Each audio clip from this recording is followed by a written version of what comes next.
Much better. I've dropped 2 dress sizes, actually, in a month, which is pretty incredible. Certainly saved some money. Feel quite good about myself. My blood pressure's better than it was, so it's been a resounding success. Have you done this? Have you ever done this before? No, no. I mean, there's been long periods of time where I've not had a drink, and that's really because of having babies and things. But I think consciously making a conscious decision to stop drinking, this is the first time I think I've probably done that. Why did you do it? Well, in October, my family and I actually did a series with BBC Wales, which was about getting more active and eating better. And so that was really the start of the process. And I just felt this was the sort of missing bit of the puzzle, if you like. Help us with the before and after. So, in advance of this, how much were you drinking? Give us a picture of a week. I'd have maybe a glass in an evening and a weekday. But a weekend I'd have maybe, you know, first thing I'd do on a Friday night when I get in from work is straight to the fridge, glass of wine, and, you know, that would probably be a Friday, and then I'd drink a bottle of wine. I could easily do that again on a Saturday because that's when we tend to socialise, and then a few glasses with Sunday lunch as well.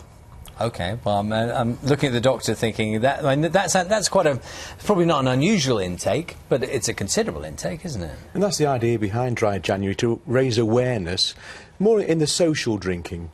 The majority of us who don't think we've got any alcohol problems, and many of us won't have, but are probably taking a little bit too much on a regular basis. And Helen just identified that's beer in the evening or a glass of wine, and you do that 3-4 nights and then a bit more at the weekends, and all of a sudden you're getting over the safe limits. But doing it for a month doesn't guarantee that you're going to go back when you resume drinking again or resume having alcohol in your life, that you're going to do it responsibly again. And if you've actually caused liver damage because you've drunk too much, that's not going to fix it, is it?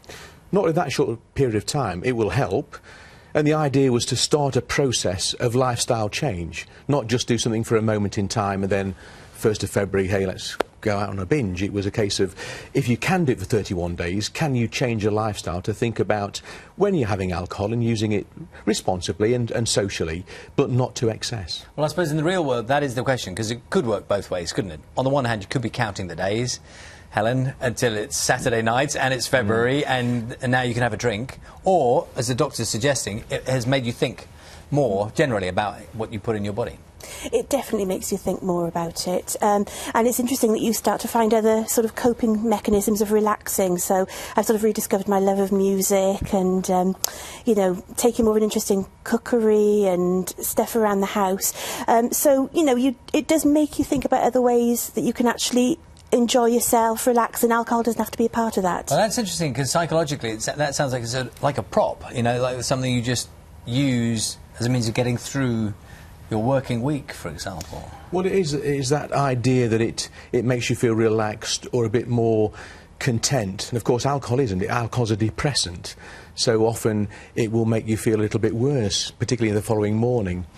So the process of just trying to change lifestyle, you know, we've been using alcohol as a part of our social system for thousands of years, but it's to raise awareness that we are seeing the effects of alcohol on our NHS. Can I ask, because people often they feel like they're being preached to a little bit sometimes. Do you drink?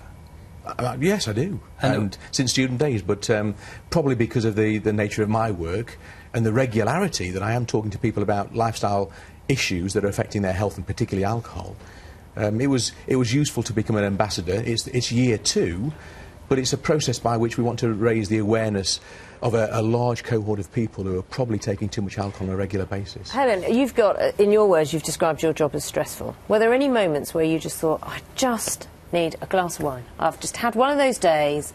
I don't care it's Dry January, I just need a glass of wine. I did. And what I did was I had a soft drink in a wine glass, which was a bit of a cheat, but it actually did the trick.